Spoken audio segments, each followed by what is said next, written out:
Hello friends, welcome to my YouTube channel Biology Study. I am Meena Chaudhary. In last video, we discussed the dihybrid cross, that is a inheritance of two gene.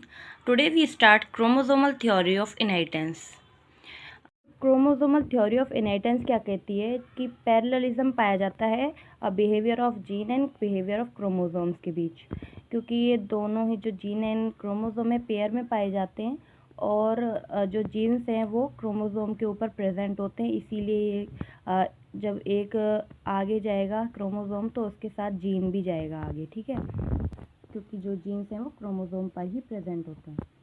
तो जो ये chromosomal theory of inheritance है, this theory is given by the Sutton and Boveri in 1902। ठीक है, ये सन याद रखना कि ये जो थ्योरी है वो किसने दी थी, शटन एंड बॉवरी ने दी थी 1902 में। तो अब रीड कर लेते हैं हम लोग यहाँ से। Mendel published his work on inheritance of characters in 1865, but for several reasons it remained unrecognized till 1900। Mendel ने अपना वर्क जो है इनहेरिटेंस ऑफ कैरेक्टर्स वो कब किया था, पब्लिश्ड किया था 1865 में, ठीक है। उसके बाद कुछ रीज़न्स थे जिसकी वजह से जो उनका वर्क था वो अनरिकॉग्नाइज्ड ही रहा था। कब तक? 1900 तक। तो क्या क्या रीज़न्स हो सकते हैं? एक तो जो इंटरनेट है उस समय उपलब्ध नहीं था, तो क्या था, पुअर कम्युनिकेशन था। और जो दूसरा क्या किया था उसने, जो मैथ है और स्टैटिस्टिक्स है ना, उसका यूज़ किया था बायोलॉजी में, जिसकी वजह से जो अदर साइंटिस्ट थे उन्होंने उसके वर्क को एक्सेप्ट नहीं किया, ठीक है। और थर्ड क्या था कि वो कॉन्फिडेंट नहीं था अपने वर्क को लेके। तो ये कुछ रीज़न्स थे जिसकी वजह से जो उनका वर्क था वो अननोटिस्ड रहा था, ठीक है, उसको नोटिस नहीं किया गया उस समय। तो लगभग 35 साल तक जो उनका वर्क है वो अनरिकॉग्नाइज्ड ही रहा था। लेकिन 1900 में फर्स्ट टाइम जब तीन साइंटिस्ट आते हैं ना, कौन से डी वरीज आता है, कोरेन है और वॉन टेस्मार्क है, इन्होंने उनके जो वर्क है उसको रिकॉग्नाइज्ड किया, रीडिस्कवर किया और उनके वर्क को क्या किया, पहचाना। और जो फ्लोरा जनरल है उसमें उनके जो मेंडल का पेपर था उसको पब्लिश किया। So read out from air. First, communication what not easy. उस समय जो कम्युनिकेशन था वो ईजी नहीं था, जैसे आज के टाइम पे है हमारे लिए कि हमारे पास इंटरनेट की पूरी फैसिलिटीज़ है, सब कुछ। अगर हम अपनी कोई भी बात दूसरे तक पहुंचाना चाहते हैं तो हम कम्युनिकेशन इंटरनेट के थ्रू एक से दूसरे तक पहुंचा सकते हैं। देश विदेश में वर्ल्ड वाइड हम अपनी जो मैसेज हैं वो दे सकते हैं। लेकिन उस समय ये पॉसिबल नहीं था, क्योंकि कोई कम्युनिकेशन, कोई इंटरनेट वगैरह उस समय नहीं था। And his work could not be widely published, ठीक है। Secondly, his concept of gene in Mendel's word as stable and discrete unit that control the expression of trait of the pair of alleles which did not blend with each other was not accepted by his contemporaries as an explanation for the apparently continuous variation seen in nature। तो second जो उन्होंने gene concept दिया था, यानी कि जो Mendel के word थे वो था फैक्टर्स, क्योंकि उन्होंने उस समय इसको जीन नहीं कहा था, उन्होंने फैक्टर कहा था। तो उन्होंने बोला था कि ये स्टेबल है, ठीक है, और ये इसमें क्या है, एलील्स में ये पेयर में होते हैं और इनमें कोई ब्लेंडिंग नहीं होती है।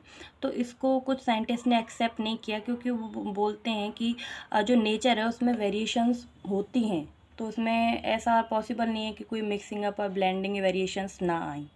तो सेकंड ये रीज़न था। Thirdly, Mendel approach of using mathematics to explain biological phenomena was totally new and unacceptable to many of the biologist of this time. और कुछ जो मेंडल ने क्या किया था, अपने वर्क में मैथमेटिक्स, स्टैटिक्स का यूज़ किया था, जो कि बायोलॉजी में कुछ साइंटिस्ट ने उस समय एक्सेप्ट नहीं किया, क्योंकि वो बोलते हैं कि बायोलॉजी में मैथ का क्या काम है, इसीलिए उन्होंने जो मेंडल का वर्क था उसको एक्सेप्ट नहीं किया। Finally, through Mendel work suggested that the factors या जीन were discrete unit। जो मेंडल थे उन्होंने ये सजेस्ट किया, तो जो जीन्स है उसका वो कोई प्रूफ नहीं दे पाए थे, तो कि जो जीन्स हैं वो एग्जिस्ट करते हैं, जो कि एक जनरेशन से दूसरी जनरेशन्स में पास आउट हो रहे हैं। तो इस चीज़ का वो कोई प्रूफ नहीं दे पाए थे और वो कॉन्फिडेंस भी नहीं था उनमें। तो इसीलिए जो उनका वर्क था वो उस समय क्या हुआ, अनरिकॉग्नाइज रहा था एंड अननोटिस्ड रहा था। तो इसीलिए फिर 1900 में क्या हुआ, 3 साइंटिस्ट आए, de Vries, Correns and von Tschermak. Independently rediscovered Mendel's result on the inheritance of characters. उन्होंने क्या किया, जो मेंडल का वर्क था उसको डिस्कवर किया और उन्होंने क्या देखा कि जो न्यूक्लियस है उसमें एक थ्रेड लाइक स्ट्रक्चर पाया जा रहा था, क्रोमोसोम्स जो कि आगे उसके ऊपर जैसे जीन प्रेजेंट होते हैं वो आगे जाके क्या कर रहा है, नेक्स्ट जनरेशन में पास आउट हो रहे हैं जीन्स। तो उन्होंने उसको क्या किया, एक जो माइक्रोस्कोपी है उसके थ्रू उन्होंने देखा, क्योंकि उस समय जब 1900 में क्या माइक्रोस्कोप का जो डिस्कवरी है वो हो चुकी थी। And the scientist were able to carefully observe cell division, और जो साइंटिस्ट थे उन्होंने जो सेल डिवीज़न है उसको केयरफुली ऑब्जर्व भी किया। This led to the discovery of structure in the nucleus that appear to double and divide just before each cell division.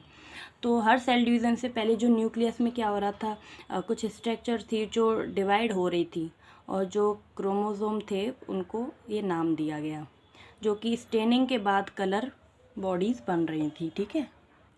After that, in 1902, the chromosomal theory of inheritance was given by the Sutton and Boveri.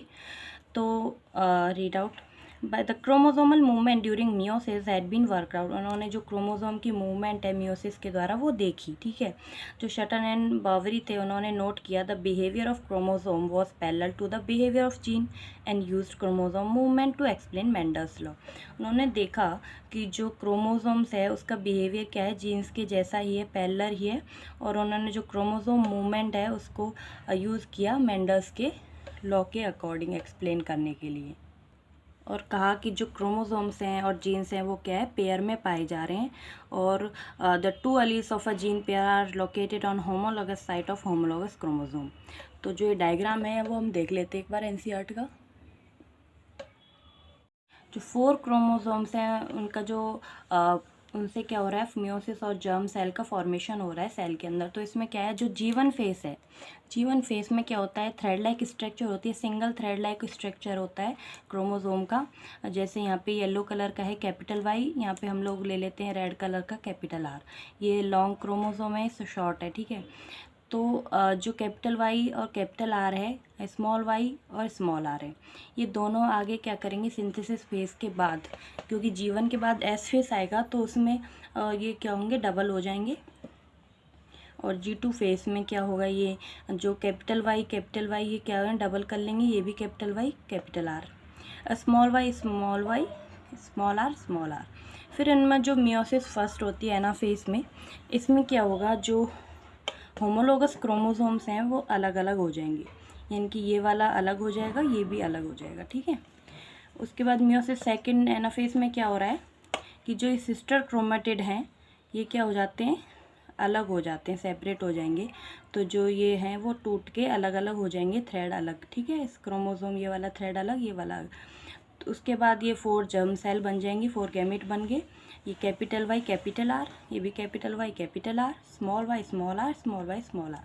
तो यहाँ total जो है 4 gametes बन चुके हैं। ठीक है, germ cell. Next जो 5.3 टेबल है इसमें कंपैरिजन दिया हुआ है behaviour of chromosome and gene का। तो जो सिमिलरिटी है वो क्या होती है जीन्स एंड क्रोमोसोम में, दोनों ही यूनिट फैक्टर एंड क्रोमोसोम, यानी कि जीन एंड क्रोमोसोम क्या होते हैं, पेयर्ड होते हैं। और जो गैमेट होता है ना उसमें क्या होता है, जैसे 2 क्रोमोसोम है, क्योंकि पेयर में है तो 2 क्रोमोसोम होंगे और 2 ही जीन होंगे, इनमें से एक ही जो है वो एंटर करेगा गैमेट्स में। ठीक है। उसके बाद जब फर्टिलाइजेशन हो जाती है तो ये जो पेयर्ड कंडीशन है वो रिस्टोर हो जाती है, यानी कि क्योंकि ये सिंगल गया था गैमेट के अंदर, उसके बाद फिर ये जब फर्टिलाइजेशन होगी तो दोबारा से ये पेयर हो जाएंगी। तो during anaphase of meiosis first, the 2 chromosome pair can align at the metaphase plate independently of each other. That is figure 5.9. Understand this: the compare of the chromosomes of 4 different colors, the left and the right column. In the left column, possibly one orange and green is segregated together, but in the right hand column, possibly 2, the orange chromosome is segregating with the red chromosome. तो 5.9 figure में ये है जो independent assignment है ना chromosome का, वो दिखा रहे हैं, क्योंकि ये अपना जो अलग बिहेवियर दिखाते हैं, एक दूसरे पे डिपेंड नहीं है, इंडिपेंडेंट होते हैं। ठीक है। तो इसमें जो मियोसिस फर्स्ट हो रही है ना फेस में, क्योंकि एस के बाद हो रही है, एस फेस के बाद, क्योंकि सिंथेसिस फेस के बाद ही जो होमोलोगस क्रोमोसोम है वो बनेंगे पेयर में। तो इसमें जो लॉन्ग ऑरेंज है वो और शॉर्ट ग्रीन जो क्रोमोसोम है वो एक ही पोल पे प्रेजेंट है। उसी तरह जो स्मॉल वाई और स्मॉल आर है वो एक क्रोमोसोम पे प्रेजेंट है, यानी कि येलो एंड रेड। उसके बाद जब मियोसिस सेकंड होती है ना फेस में, क्या होता है, जो सिस्टर क्रोमेटिड होती हैं वो सेपरेट हो जाते हैं, टूट जाते हैं, तो उसकी वजह से जो ये क्रोमोसोम्स हैं वो सेपरेट होते हैं, ठीक है। तो जो रेड वाले थे वो ग्रीन वाले से अटैच हो रहे हैं और उधर येलो जो है वो रेड से अटैच हो रहे हैं। तो यहाँ पे जो 4 गैमेट्स यानी कि जर्म सेल बन रही हैं, तो ये एक जो रेड है वो ग्रीन से हो रहा है, यानी कि capital Y capital R, capital Y capital R, और इधर जो है वो स्मॉल वाई स्मॉल आर, ये दोनों एक ही पोल पे हैं, एक ही उसमें प्रेजेंट हैं। उसके बाद जो पॉसिबिलिटी 2 है वो क्या दिखा रही है कि ऐसा ज़रूरी नहीं है कि ये एक ही पोल पे प्रेजेंट है तो इनमें क्रॉसिंग ओवर हो नहीं सकती है, क्रॉसिंग ओवर भी हो सकती है। तो क्रॉसिंग ओवर के बाद क्या हो रहा है यहाँ पे, जैसे 1 long orange and short chromosome and long yellow and short green chromosome on same pole. इसमें क्या हो रहा है, क्रॉसिंग ओवर के बाद जो ऑरेंज कलर का जो लॉन्ग वाला क्रोमोसोम है वो शॉर्ट वाले क्रोमोसोम से रेड कलर के से एक ही पोल पे अटैच हो रहा है, और इधर जो है वो स्मॉल वाई और कैपिटल आर जो है वो एक ही पोल पे अटैच हो रहे हैं, ठीक है। उसके बाद जब मियोसिस सेकंड आती है उसमें सिस्टर क्रोमेटिड अलग हो गए, और जो ये रेड वाला है वो रेड वाले से ही मिल जाएगा और येलो वाला ग्रीन वाले से। तो इसी तरह तो यहाँ पे जब ये 4 गैमेट्स बन रही हैं, जर्म सेल बन रही हैं, तो जो कैपिटल वाई है स्मॉल आर से अटैच हो रहा है और जो स्मॉल वाई है वो कैपिटल आर से अटैच हो रहा है, ठीक है। तो इसमें जो है क्रॉसिंग ओवर के बाद ये दोनों अपोजिटली एक दूसरे से अटैच हो रहे हैं। Now come to next. Sutton and Boveri argued that the pairing and separation of a pair of chromosomes would lead to the segregation of a pair of factors they carried. जो शटन and बावरी थे उनमें क्या हुआ, argument हुआ कि जो pairing and separation है, जो पेयर ऑफ क्रोमोसोम है वो क्या करते हैं, अगर पेयरिंग और सेपरेशन हो रहा है तो उसमें जो जीन्स प्रेजेंट होते हैं क्रोमोसोम के ऊपर वो भी सेपरेट होंगे, वो भी सेग्रीगेट होंगे, ठीक है। तो इसीलिए जो शटन थे उन्होंने क्या किया, जो नॉलेज ऑफ क्रोमोसोमल सेग्रीगेशन है उसको, जो मेंडेलियन प्रिंसिपल्स हैं, इन दोनों को मिला के जो क्या दी, क्रोमोसोमल थ्योरी ऑफ इनहेरिटेंस दी, ठीक है। किस किस को मिलाया था इन्होंने, Sutton united the knowledge of chromosomal segregation with the Mendelian principles and called as a chromosomal theory of inheritance. तो ये बातें हो गई थी, यानी कि ये कुछ आइडियाज़ थे इन्होंने जो दिए थे कुछ साइंटिस्ट ने, लेकिन इनका जो एक्सपेरिमेंटल प्रूफ है वो भी करना बहुत ज़रूरी था। तो जो एक्सपेरिमेंटल प्रूफ है क्रोमोसोमल थ्योरी ऑफ इनहेरिटेंस का, ये किसने दिया था, ये दिया था हमारे जो मॉर्गन साहब हैं उन्होंने, ठीक है। तो जो मॉर्गन है उनको क्या बोला जाता है, flyman of genetics and father of experimental genetics, क्योंकि इन्होंने एक्सपेरिमेंटली प्रूव किया था इसको, ठीक है। Following the synthesis of ideas, experimental verification of the chromosomal theory of inheritance by Thomas Hunt Morgan and his colleague led to discovering the basis of for the variation the sexual reproduction produced. तो उन्होंने क्या discover किया कि जो sexual reproduction है उससे variations तो आती हैं, ठीक है। Morgan worked with the tiny fruit flies. जो मॉर्गन थे ना उन्होंने छोटी सी फ्रूट फ्लाइज पे वर्क किया था जिसको हम लोग बोलते हैं ड्रोसोफिला मेलेनोगेस्टर, ठीक है। इसको हम लोग बनाना फ्लाई भी बोलते हैं और मैंगो फ्लाई भी बोल सकते हैं, ठीक है। ये क्या था, एक जैकपॉट था जेनेटिक्स का। जो फ्रूट फ्लाइज है इसको हम लोग बोलते हैं जैकपॉट ऑफ जेनेटिक्स, क्योंकि एक तरह से इन्होंने जो जेनेटिक्स पे बहुत ही इम्पोर्टेंट अपना रोल प्ले किया था। जो जेनेटिक्स का वर्क हुआ था इन्हीं के ऊपर, तो इन्होंने प्रूव किया था एक्सपेरिमेंट के थ्रू फ्रूट फ्लाइज के द्वारा। तो जो थॉमस हंट मॉर्गन थे उन्होंने ड्रोसोफिला को ही क्यों चूज़ किया था अपने एक्सपेरिमेंट के लिए, ठीक है। The Y fruit fly is taken by the Thomas and Morgan for their experiment, क्योंकि इसको इजी है ग्रो करना, ठीक है। ये इजीली हम इसको ग्रो कर सकते हैं, जैसे कि बाज़ार से सड़े गले केले लेके आओ या फिर मैंगो लाओ, उनको अपन रख देते हैं, थोड़ी देर के बाद ही उसमें जो फ्रूट फ्लाइज हैं बहुत सारी वो बन जाती हैं, पैदा हो जाती हैं। तो इनका जो एक दूसरा कारण है, इनकी जो लाइफ स्पैन होती है वो बहुत छोटी होती है, ठीक है, और इनका साइज़ भी बहुत छोटा होता है।